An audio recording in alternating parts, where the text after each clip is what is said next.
নমস্কাৰ এই মুহূৰ্তত আহি পৰিছে ৰাতিপুৱাৰ কেইবাটাও ফেক ব্ৰেকিং নিউজ। আজি হৈছে 25 জুলাই। 1 আগষ্টৰ পৰা সম্পূৰ্ণ নতুন নিয়মৰে সংগ্ৰহ কৰিব লাগিব ৰেচন। যদি আপোনাৰ ৰেচন কাৰ্ড আছে আজিয়ে জানি লওক এইকেইটা নতুন নিয়ম, অন্যথায় ৰেচনৰ সামগ্ৰী নাপাব। অৰুণোদয়ৰ প্ৰতিজন হিতাধিকাৰীৰ বাবে ভাল খবৰ। 3 আগষ্টত পোনে পোনে আপোনাৰ বেংক একাউণ্টত 1250 টকা সোমাব, কিন্তু কোনে কোনে 1250 টকা লাভ কৰিব। যিসকলে হিতাধিকাৰী চৰকাৰী কৰৰ বাবে আবেদন কৰিছে ভাল খবৰ, চৰকাৰী কৰৰ নতুন তালিকা প্ৰকাশ পাইছে। তালিকাত নাম থাকিলে আপোনাৰ বেংক একাউণ্টত 32,500 টকা সোমাই যাব। যদি আপুনি আপোনাৰ একাউণ্টত 10,000 টকাৰ চেক পাইছে 25,000 টকা সোমাব। কৃষকৰ বেংক একাউণ্টত 11,000 টকাৰ এককালীন সাহায্য সোমাব। লগতে কেইবাটাও ৰাজনৈতিক খবৰৰ লগতে অৰাজনৈতিক খবৰ যুগুত কৰা হৈছে। আজিৰ দিনটোত গোটেই অসম তথা ভাৰতৰ বিভিন্ন প্ৰান্তৰ পৰা যুগুত হৈছে কেইবাটাও ডাঙৰ খবৰ। এনেবোৰ খবৰ নিতেও পাই থাকিবলৈ চেনেলটি ছাবস্ক্ৰাইব কৰি ভিডিঅ'ত এটা লাইক কৰিবলৈ নাপাহৰিব। আজিৰ আমাৰ প্ৰথম খুবেই গুৰুত্বপূৰ্ণ খবৰ হৈছে অসমবাসীৰ বাবে এটা ডাঙৰ খবৰ। এতিয়াৰ পৰা ৰেচন আনিবলৈ আপুনি দোকানলৈ যোৱাৰ প্ৰয়োজন নাই। যদি আপোনাৰ ৰেচন কাৰ্ড আছে 1 আগষ্টৰ পৰা সম্পূৰ্ণ নতুন নিয়মেৰে সংগ্ৰহ কৰিব ৰেচন কাৰ্ড থাকিলে ৰেচনৰ চাউলৰ উপৰি চেনি চাউল লগতে দালি আৰু নিমখ আপুনি লাভ কৰিব। আগতে আপুনি 100 টকা দিব লাগিছিল, কিন্তু 1 আগষ্টৰ পৰা আপুনি 1 টকা দিব নালাগে। সম্পূৰ্ণ বিনামূলীয়াকৈ লাভ কৰিব ৰেচনৰ সামগ্ৰী। ৰেচন কাৰ্ড থাকিলে আজিৰ ভিডিঅ'টো সম্পূৰ্ণকৈ যোৱাৰ লগতে যিমান পাৰে সকলোকে শ্বেয়াৰ কৰি দিব। ঘৰতে বহি লাভ কৰিব ৰেচনৰ সামগ্ৰী, কিন্তু কিছুমানে ঘৰতে বহি ৰেচনৰ সামগ্ৰী লাভ কৰিব, কিন্তু কোনে কোনে এই সুবিধা লাভ কৰিব। চৰকাৰে প্ৰদান কৰিব অন্ন সেৱা দিনৰ বিশেষ উপহাৰ। কোনে কোনে লাভ কৰিব এই বৃহৎ উপহাৰ। শাৰীৰিক অসুবিধা থকা লোকসকলৰ বাবে চৰকাৰে কৰিছে এই বিশেষ সুবিধা। জ্যেষ্ঠ নাগৰিক আৰু দিব্যাংগসকল হ'ব উপকৃত। চৰকাৰী আঁচনি এতিয়া ৰাইজৰ দুৱাৰে দুৱাৰে। পূৰ্বৰ দৰে এই খাদ্য সামগ্ৰীসমূহ সম্পূৰ্ণ বিনামূলীয়াকৈ যোগান ধৰা হ'ব। এজনো হিতাধিকাৰী নহ'ব বঞ্চিত। সমাজৰ আটাইতকৈ দৰিদ্ৰ শ্ৰেণীক সহায় কৰাৰ সংকল্প কৰা হৈছে বাস্তৱায়িক। খাদ্য সুৰক্ষা লাভ কৰাৰ ক্ষেত্ৰতো চৰকাৰে নিশ্চিত কৰিছে এই তথ্য।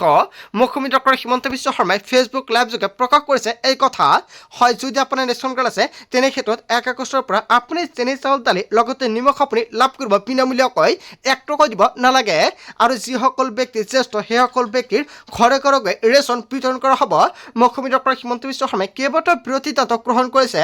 আচলতে মুখ্যমন্ত্ৰী ডক্টৰ হিমন্ত বিশ্ব শৰ্মাই ৰেচনৰ সামগ্ৰীক লৈ যিটো মন্তব্য কৰিছে জনতাই কি ক'ব, জনতাৰ মন্তব্যটো নিশ্চয় কমেণ্ট বক্সত জনাই দিব। তাৰপিছত অসমবাসী ৰাইজক জনাইছো আমাৰ পৰৱৰ্তী খুবেই গুৰুত্বপূৰ্ণ খবৰ, লগতে এটা ডাঙৰ খবৰ। 1 আগষ্টৰ পৰা ৰাজ্যত পুনৰ আৰম্ভ হ'ব চৰকাৰী আঁচনিসমূহ। হয়, আগষ্ট মাহৰ পৰা অসমৰ মুখ্যমন্ত্ৰী ডক্টৰ হিমন্ত বিশ্ব শৰ্মাই সকলো আঁচনিৰ টকা বেংক একাউণ্টত সোমাই দিব। কিন্তু আগষ্ট মাহৰ পৰা কোন কোন চৰকাৰী আঁচনিৰ টকা সোমাব, যদি আপোনাৰ নাম চৰকাৰী আঁচনিৰ তালিকাত অন্তৰ্ভুক্ত হৈ আছে ভাল খবৰ। অৰুণোদয় আঁচনিৰ পৰা আৰম্ভ কৰি চৰকাৰী ৰেচনৰ পৰা আৰম্ভ কৰি কেইবাটাও আঁচনিৰ টকা সোমাই দিয়া হ'ব। অৰুণোদয় আঁচনিৰ পৰা ৰেচনলৈকে সকলো আৰম্ভ হ'ব।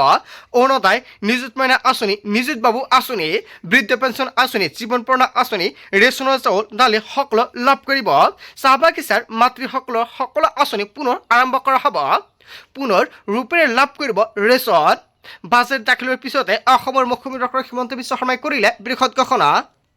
তাৰপিছত অসমবাসী ৰাইজক জনাইছো আমাৰ পৰৱৰ্তী খুবেই গুৰুত্বপূৰ্ণ খবৰ, লগতে এটা ডাঙৰ খবৰ।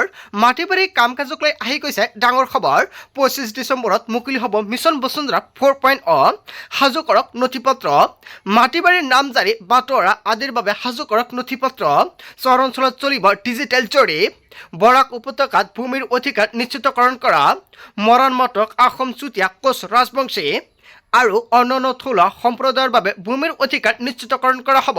হয়, চৰকাৰৰ ফালৰ পৰা মাটিৰ অধিকাৰক লৈ মিছন বসুন্ধৰা 4.0ত কেইবাটাও বিৰোধ সুবিধা প্ৰদান কৰিব। আপুনি যদি মিছন বসুন্ধৰা 1.0, 2.0, 3.0 সুবিধা পোৱা নাই তেনে ক্ষেত্ৰত আপুনি 4.0ত বৃহৎ সুবিধা লাভ কৰিব। মুখ্যমন্ত্ৰী ডক্টৰ হিমন্ত বিশ্ব শৰ্মাই কৰিলে বৃহৎ ঘোষণা। তাৰপিছত অসমবাসী ৰাইজক জনাইছো আমাৰ পৰৱৰ্তী খুবেই গুৰুত্বপূৰ্ণ খবৰ, লগতে এটা ডাঙৰ খবৰ। বহু বিবাহক লৈ একশ্যন মোডত চৰকাৰ। বহু বিবাহত অভিযুক্ত কোনো লোকে নাপাব চৰকাৰী সুবিধা। প্ৰথমবাৰলৈ অসম চৰকাৰে গ্ৰহণ কৰিছে ঐতিহাসিক সিদ্ধান্ত। যি ব্যক্তিয়ে বহু বিবাহ কৰিব তেওঁ কোনো চৰকাৰী সুবিধা নাপাব। চৰকাৰী কোনো আঁচনি নাপাব। বহু বিবাহ কৰা ব্যক্তিয়ে যদি কোনো লোকে এনে সুবিধা পাই আছে সেয়েহে তাৎক্ষণিকভাৱে বাতিল কৰা হ'ব। যদি কোনো চৰকাৰী কৰ্মচাৰীৰ ক্ষেত্ৰত এনে হয় শীঘ্ৰে চৰকাৰী আঁচনিৰ পৰা বৰখাস্ত কৰা হ'ব বা চৰকাৰী চাকৰিৰ পৰা বৰখাস্ত কৰা হ'ব। বহু বিবাহক লৈ একশ্যন মোডত অসমৰ মুখ্যমন্ত্ৰী ডক্টৰ হিমন্ত বিশ্ব শৰ্মাৰ চৰকাৰ। আচলতে চৰকাৰে বহু বিবাহক লৈ যিটো সিদ্ধান্ত গ্ৰহণ কৰিছে জনতাৰ উপকাৰ হ'ব নে নাই কমেণ্ট কৰি জনাব। তাৰ পিছত অসমবাসী ৰাইজক জনাইছো আমাৰ পৰৱৰ্তী খুবেই গুৰুত্বপূৰ্ণ খবৰ। লগতে এটা ডাঙৰ খবৰ, মাদ্ৰাছাত সহায় কৰিবলৈ সাজু হৈছে পীৰ লাচিত সেনা। বদৰুদ্দিন আজমলৰ প্ৰতিশ্ৰুতি দিলে শৃংখল চলিহাই। হয়, বদৰুদ্দিন আজমলক প্ৰতিশ্ৰুতি দিছে শৃংখল চলিহাই। শিৱসাগৰত থকা সকলো খিলঞ্জীয়া মুছলমানৰ সৈতে মিলাপ্ৰীতিৰে আছে। বদৰুদ্দিন আজমলে কোনো ধৰণৰ চিন্তা কৰিব নালাগে বুলি মন্তব্য কৰিছে শৃংখল চলিহাই। মাদ্ৰাছাত যি সহায়ৰ প্ৰয়োজন হয় সকলো সহায় কৰিব। আজমলৰ কাষত পীৰ লাচিত সেনাৰ নেতা শৃংখল চলিহা। উজনিৰ বান পৰিস্থিতিৰ মাজতে একলগ হ'ল শৃংখল চলিহা আৰু মৌলানা বদৰুদ্দিন আজমল। মাদ্ৰাছাত সহায় কৰিবলৈ সাজু হৈছে পীৰ লাচিত সেনাই। তাৰ পিছত অসমবাসী ৰাইজক জনাইছো আমাৰ পৰৱৰ্তী খুবেই গুৰুত্বপূৰ্ণ খবৰ। লগতে এটা ডাঙৰ খবৰ, সমাপ্ত হ'ল কেন্দ্ৰীয় চৰকাৰৰ CJPৰ বৈঠক। আজি লোৱা হ'ব ডাঙৰ সিদ্ধান্ত। যিহেতু যোৱাকালি সিদ্ধান্ত এটা গ্ৰহণ কৰিছে আৰু যোৱাকালি সিদ্ধান্তৰ আজি ৰিজাল্ট হ'ব আৰু আজি অপহৰণ কৰা হ'ব পাৰে আৰু সম্ভাৱনা আছে ধৰ্মেন্দ্ৰ প্ৰধানক। কেইবাটাও গুৰুত্বপূৰ্ণ সিদ্ধান্ত গ্ৰহণ কৰিছে কেন্দ্ৰীয় চৰকাৰে আৰু CJPৰ মাজত চুক্তি হৈছে আৰু কক্ৰোচ জনতা পাৰ্টিৰ দাবী মানি লোৱাৰ ইংগিত দিছে JP নাড্ডাই। প্ৰায় 2 ঘণ্টা সময় বৈঠকত মিলিত হ'ল কেন্দ্ৰীয় চৰকাৰ আৰু CJPয়ে তিনিটাকৈ দাবী ৰাখিলে কেন্দ্ৰীয় চৰকাৰৰ ওচৰত আৰু পৰীক্ষা সন্দৰ্ভত 5টাকৈ পৰামৰ্শ CJPৰ। কিন্তু 5টাকৈ পৰামৰ্শ কি উল্লেখ কৰিছে আৰু আজি পুনৰ অনুষ্ঠিত হ'ব বৈঠকত ডাঙৰ সিদ্ধান্ত গ্ৰহণ কৰা হ'ব। 10 বজাৰ পিছতে বৈঠক আৰম্ভ হ'ব। বৈঠক সামৰি মন্তব্য কৰিছে কেন্দ্ৰীয় মন্ত্ৰী JP নাড্ডাৰ ফালৰ পৰা। সমাপ্ত হ'ল কেন্দ্ৰীয় চৰকাৰৰ CJPৰ বৈঠক আৰু যোৱাকালি এই বৈঠক হৈছিলে আৰু আজি পুনৰ বৈঠকত মিলিত হ'ব 10 বজাৰ পিছতে। তাৰ পিছত অসমবাসী ৰাইজক জনাইছো আমাৰ পৰৱৰ্তী খুবেই গুৰুত্বপূৰ্ণ খবৰ। লগতে এটা ডাঙৰ খবৰ, অৰ্জুন বগেশ্বৰ বৰুৱাক সহায়ৰ হাত বদৰুদ্দিন আজমলৰ। বগেশ্বৰ বৰুৱাক 1 লাখ টকাৰ আৰ্থিক সহায় কৰিলে মৌলানা বদৰুদ্দিন আজমলে। বগেশ্বৰ বৰুৱাৰ ঘৰত কান্তনত ভাঙি পৰিল বদৰুদ্দিন আজমল। বগেশ্বৰ বৰুৱাক সাৱটি ধৰি বদৰুদ্দিন আজমলে দুচকু সেমেকি উঠিল অৰ্জুন বগেশ্বৰ বৰুৱাৰ আৰু মই অসমৰ সকলো মানুহৰ পৰা আপোনাক সন্মান জনাই এই ধন দিছোঁ আৰু মই আগতে লগ পোৱা নাছিলোঁ বগেশ্বৰ বৰুৱাক আৰু মোৰ হাতত যি ধন আছে দি দিলোঁ। মাত্ৰ 1 লাখ টকাই আছিল, 1 লাখ টকাই ধৰি দি দিলে। মই বগেশ্বৰ বৰুৱাৰ পৰা আশীৰ্বাদ ল'লোঁ। অৰ্জুন বগেশ্বৰ বৰুৱাক সহায়ৰ হাত মৌলানা বদৰুদ্দিন আজমলৰ। তাৰ পিছত অসমবাসী ৰাইজক জনাইছো আমাৰ পৰৱৰ্তী খুবেই গুৰুত্বপূৰ্ণ খবৰ। লগতে এটা ডাঙৰ খবৰ, ধৰ্মেন্দ্ৰ প্ৰধানৰ পদত্যাগৰ দাবীৰে উত্তাল সংসদ। লোকসভা ৰাজ্যসভাৰ বাহিৰে ভিতৰতে প্ৰতিবাদ। বিৰোধীৰ প্ৰতিবাদত কঁপিছে পাৰ্লিয়ামেণ্ট আৰু ধৰ্মেন্দ্ৰ প্ৰধানে শিক্ষামন্ত্ৰী পদৰ পৰা পদত্যাগ কৰিবই লাগিব। ধৰ্মেন্দ্ৰ প্ৰধানে পদত্যাগ নকৰাকৈ কোনো আলোচনা নহয়, স্পষ্ট বাৰ্তা বিৰোধীৰ। 3টা চৰ্ত বান্ধি দিছে বিৰোধীয়ে। ধৰ্মেন্দ্ৰ প্ৰধানক অপহৰণ কৰক। নম্বৰ 2, ছাত্ৰ ছাত্ৰীক আক্ৰমণ কৰা আৰক্ষীক শাস্তি দিয়ক। নম্বৰ 3, প্ৰধানমন্ত্ৰী নৰেন্দ্ৰ মোদীয়ে ক্ষমা খোজক। ধৰ্মেন্দ্ৰ প্ৰধানৰ পদত্যাগ দাবী কৰিছে। এনেকুৱাকৈ উদ্ধত ভাষণ ৰাহুল গান্ধীৰ ফালৰ পৰা কৰা হৈছে। তাৰ পিছত অসমবাসী ৰাইজক জনাইছো আমাৰ পৰৱৰ্তী খুবেই গুৰুত্বপূৰ্ণ খবৰ। লগতে এটা ডাঙৰ খবৰ, বানৰ বিভীষিকাত উজনিৰ ভয়ংকৰ যন্ত্ৰণা। সময় যিমানে বাগৰিছে সিমানে বাঢ়িছে মৃতকৰ সংখ্যা। 50 জনলৈ বৃদ্ধি পাইছে মৃত্যু হোৱা লোকৰ সংখ্যা। মৃতকৰ সংখ্যা আৰু বঢ়াৰ আশংকা আছে। প্ৰতিক্ৰিয়া প্ৰকাশ কৰিছে মুখ্যমন্ত্ৰী ডক্টৰ হিমন্ত বিশ্ব শৰ্মাই।